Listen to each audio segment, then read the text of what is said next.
At the heart of the game of cricket is a duel between a batsman and a bowler.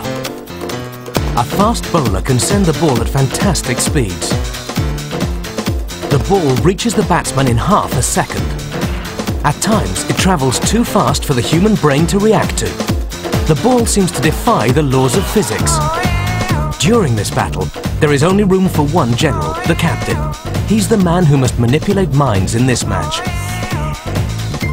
In this program, we'll discover why the ball swings, how science can help fast bowlers bowl faster, how to make a bat for a world-class player, and what it takes to be a world-class player.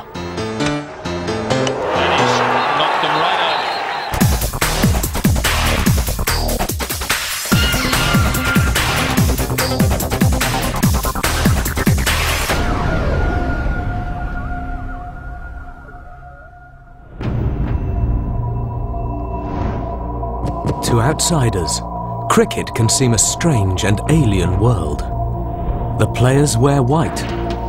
The ball plays tricks on the mind. It's a game of mysterious skills and a language of its own. Googly, Yorker, Cutter, Golden Duck. It can last for days. It demands the stamina of an athlete, the flexibility of a gymnast, the strength of a javelin thrower, and the mind of a chess grandmaster. But at its heart, it is a battle between a batsman and a bowler. True cricket fans know the game's many rules, but here's a beginner's guide. There are 2 teams of 11. The bowler bowls to the batsman. He tries to score runs by sprinting from where he bats to the second wicket, where the bowler bowled from. To get the batsman out, fielders try to catch the ball or throw the ball at the wickets to knock them over. Depending on the competition, the game can last between 1 and 5 days. Although the rules were invented 300 years ago, it's science that is now helping shape the modern game.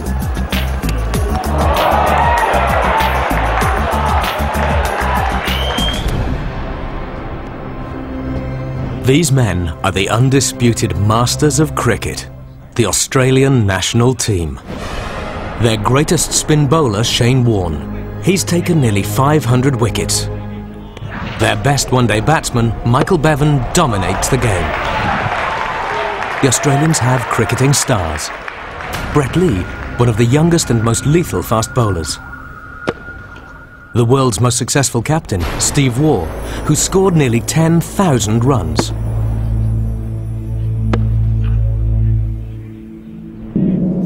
The Australians are supremely fit. They're mentally tough. They use science to stay world beaters. Because they're the best, players from all over the world come to Australia to learn from their success. The English invented cricket, but the national team is underachieving. These young cricketers from the English National Academy have turned to their old enemy, Australia, for help. Rod Marsh, Australia's best ex-wicketkeeper, has been given the job of transforming this new generation of cricketers into men who can beat the Australians. I mean, his rhythm, well, he has got a rhythm, because I don't think he's ever practiced bowling 2 balls the same. No. Because these young cricketers are England's future hope, they're given the best that science can offer. At the elite Australian Institute of Sport, they have the best scientific advice available from their physiologist, fitness instructor and psychologist. The first thing the AIS demands is peak physical fitness. The squad have a grueling fitness schedule. Their physiologist, Richard Smith, has some tough advice for them. We're looking for all-round athleticism, so it's not specific necessary conditioning. They need to be good athletes, and increasingly, certainly in one-day cricket, athleticism is a key marker of performance. To raise their game, there will have to be sacrifices. These guys will get used to the fact that they can't afford to drink if they're going to train properly with the training workloads we give them, because they simply won't be able to do the job at training. 1 or 2 beers isn't going to hurt them, or 1 or 2 glasses of wine, but, you know, I mean, Gone are the days, you know, like my time, for example, where when you basically drank and ate what you wanted. Things are different now. They're professionals, and the game has changed in that area. The English are not the only team to ask Australia for help. The under-19 Bangladeshis are training here too.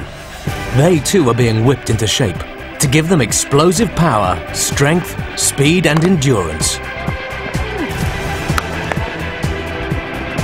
But the Australians know that today's cricketers must also work on their mental fitness to survive in the modern game. Above all, international cricket is all in the mind. Mentally, it's very difficult to separate batsmen, bowlers, wicketkeepers. I mean, mentally, you know, you have to be able to focus on what you're doing. You have to be able to, not only during a match, but at training, you have to get your priorities right in the first instance. And I think once you've reached a certain ability, it's your mental approach to the game that separates you from the rest of the players. In the science of cricket, we'll see just how big a role psychology plays in this battle between batsman and bowler. A bowler can crush a batsman by bowling at bone-breaking speed. In part 2, we'll look at the science behind this confrontation and explain how a bowler uses physics and aerodynamics to break the batsman.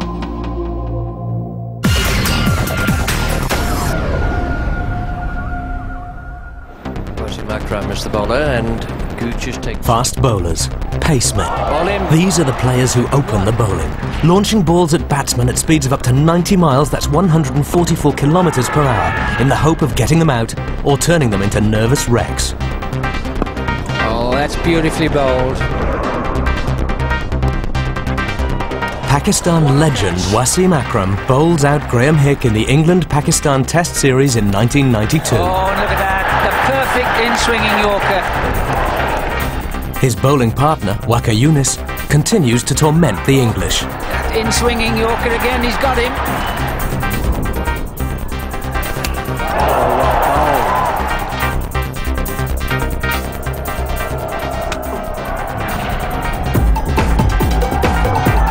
Big shout, and that's out.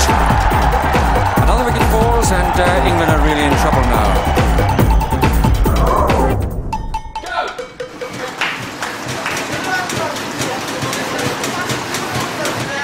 According to the Bangladeshis coach Troy Cooley, fast bowlers have to have something special.